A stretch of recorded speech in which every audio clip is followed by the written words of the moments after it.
y nos presentamos. Yo, Caroline. Él, Mefiboset. ¿Mandé? Sí, me volvió a repetir, Mefiboset. M-E-P-H-I-B-O-S-E-T. ¿Ustedes no se ya habían escuchado ese nombre? Yo nunca jamás.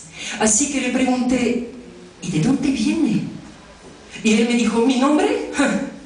De un tío abuelo, un tal Víctor. Y entonces, es que no se lo debo a su nombre, sino a su muerte. Ah. Y me quedé así con mi cara de what, y él entendió o supuso que me interesaba. Y entonces me empezó a contar la historia de su nombre, o mejor dicho, la de su abuelo, José María Padilla, o sea que nada que ver, pero primo del susodicho Víctor. Y les va la historia. Vivían durante la revolución esos dos hombres, Víctor y José María.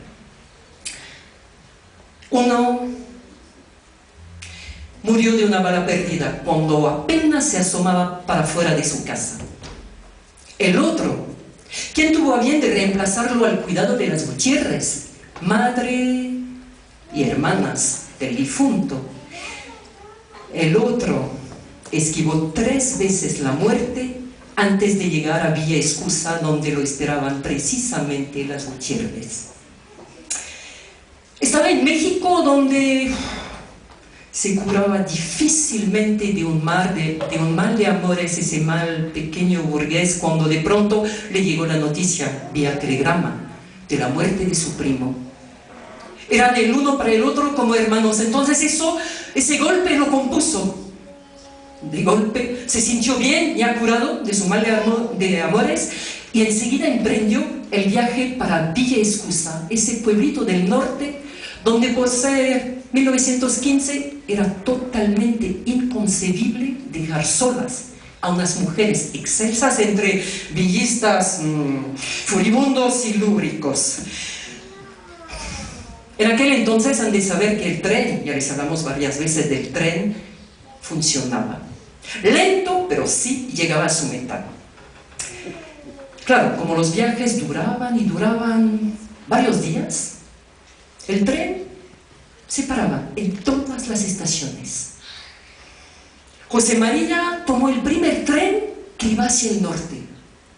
Primera parada, la hubieran visto, sentada sobre una banca de la estación, una rubia seductora. Ya estaba curado.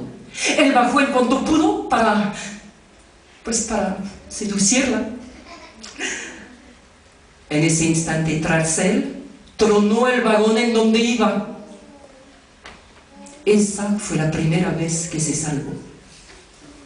Claro que la explosión dio varias estampidas en todas las direcciones, tanto por parte de los viajeros de la villa, como por parte de los convencionalistas que estaban escondidos en los cerros aledaños y se tiraron sobre los viajeros.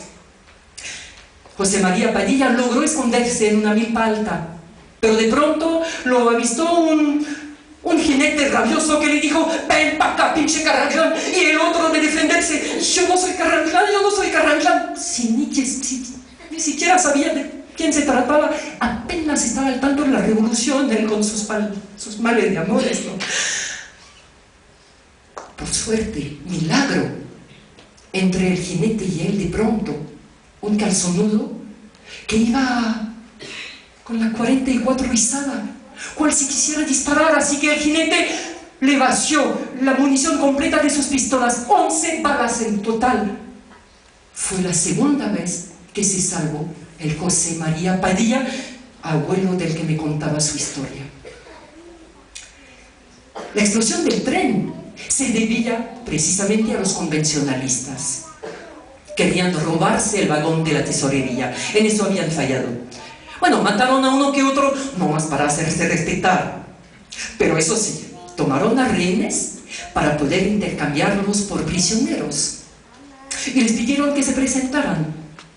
Entre ellos iba nuestro José María Padilla.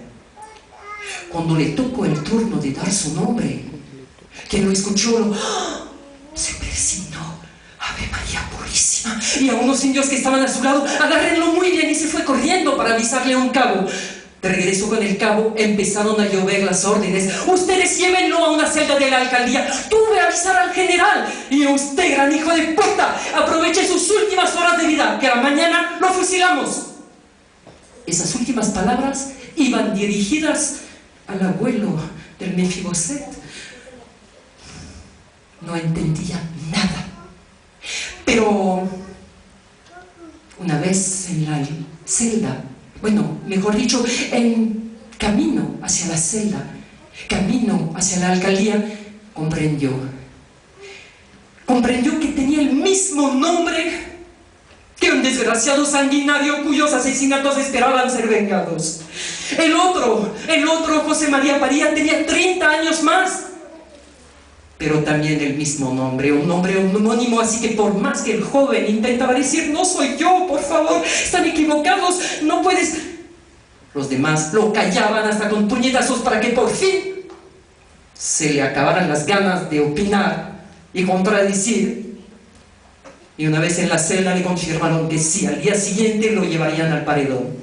Y entonces, ¿cuál era su última voluntad, su último deseo? Él pensó que ya no quería saber nada de nada y dijo, bueno, la mejor cosa para eso es una botella que me traigan tequila. Y se lo tomó hasta la última gota.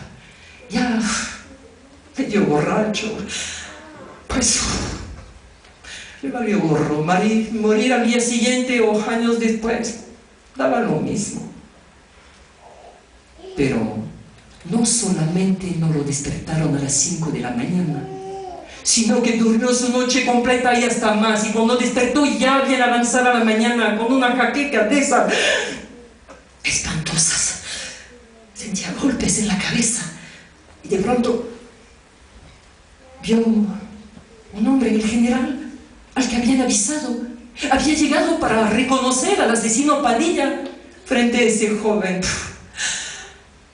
Había venido por nada y el otro seguía libre, pero no por eso tenía la culpa el joven, y lo liberó. Y esa fue la tercera vez que se salvó el abuelo del que me contaba su historia. Finalmente llegó sano y salvo a Villaescusa, donde lo daban por muerto. Estaban convencidos de que pues figuraba entre los cuerpos irreconocibles de la explosión.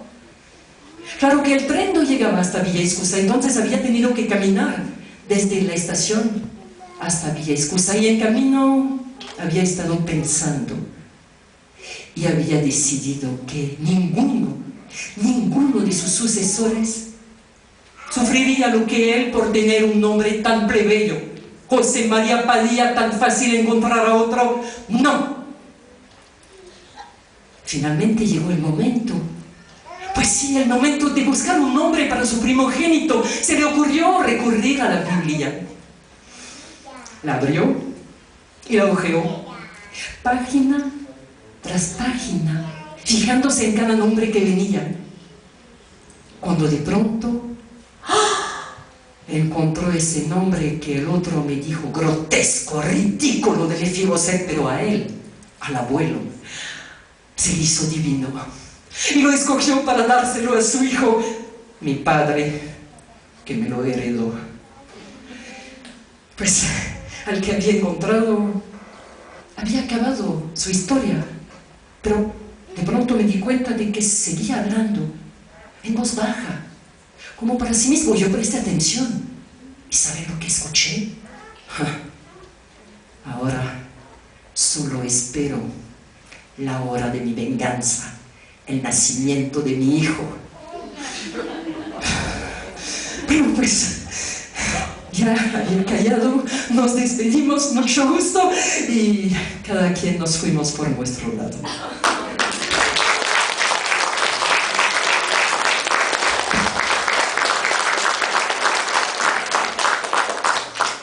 Y a nosotros también nos llegó el momento de despedirnos. Después de este momento sabroso para nosotros, espero que ustedes también lo hayan disfrutado, queridos invitados. No nos queda más que darles las gracias por su presencia y desearles buen provecho. A todos.